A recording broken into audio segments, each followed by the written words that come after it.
DU 3D, c'est quoi? DU pour diplôme d'université, qui est un diplôme que délivre l'université, en particulier l'UBS, et I3D pour impression 3D, qui est une technologie qui n'est plus tout à fait récente, mais qui tend à se développer de plus en plus dans les entreprises ou bien dans les centres techniques ou les laboratoires. Alors le DU s'adresse à différents types de stagiaires, puisqu'on les appelle des stagiaires et non pas des étudiants, puisque c'est une formation qui est ouverte en formation continue.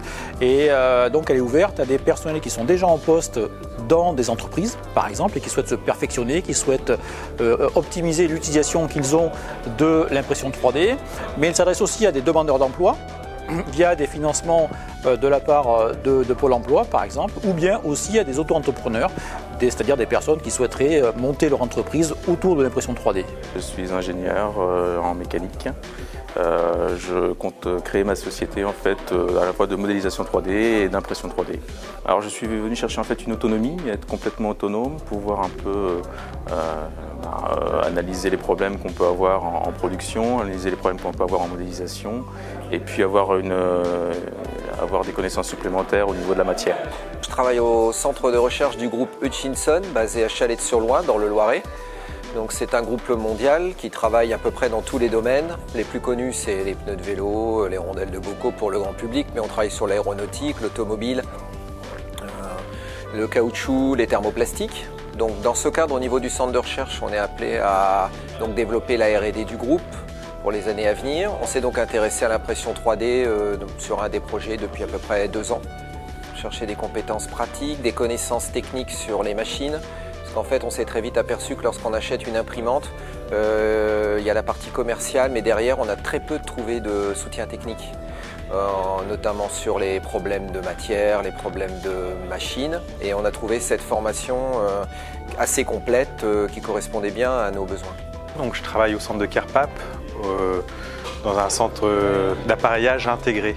C'est des technologies qui émergent dans différents secteurs, notamment dans le secteur médical ou paramédical dans lequel je suis issu.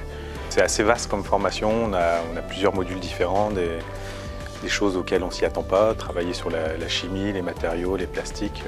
Je suis chef de projet dans une entreprise en Vendée qui fabrique des équipements pour le nautisme, donc des bateaux de plaisance. Alors moi sur le principe, j'étais venu chercher une culture sur l'impression 3D, voilà, une connaissance des technologies, des matières, de la façon de fabriquer une pièce en prototypage rapide. Donc l'objectif était vraiment d'ouvrir un peu nos connaissances sur cette technologie qui émerge. La formation est intéressante sur plusieurs points. Toute la partie mécatronique, conception d'une machine à impression 3D en open source est une partie intéressante, même si ça ne va pas correspondre au produit qu'on risque d'investir chez nous, qui va être un produit commerce un peu fermé. Mais en tout cas, la culture est intéressante.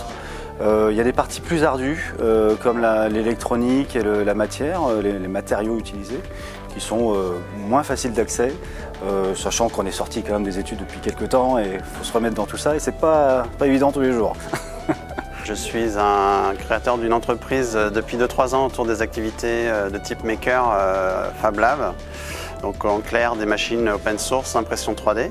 Et je suis d'autre part responsable de l'association des makers du Fab Lab de Lorient. Dans le cadre d'une collaboration entre l'UBS et moi-même, j'assure 30% des enseignements au niveau du DU, à peu près.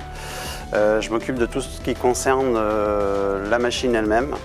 Donc aussi bien les aspects logiciels, conception, les aspects matériels, la partie mécanique et la partie électronique. On peut considérer que la technologie impression 3D est une technologie dite disruptive, c'est-à-dire qu'elle vient perturber les habitudes.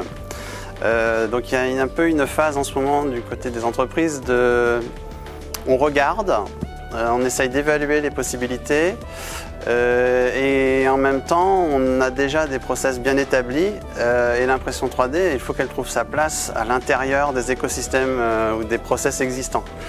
Donc est-ce qu'il y a une demande pour tout ce qui est le prototypage et ce genre de choses? Oui, il y a une demande. Les modalités pour suivre ce DU sont assez simples. Alors déjà sur le recrutement, on recrute des stagiaires qu'après des formations Bac+2 au minimum. Cette année, La promotion est essentiellement constituée de gens qui sont titulaires d'un master ou d'un diplôme d'ingénieur. Et les modalités pour s'y inscrire sont simples, il suffit de rapprocher du service de la formation continue.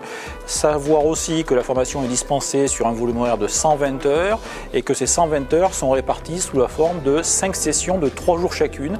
À raison de 8 heures par jour, vous avez donc un volume horaire de 120 heures année.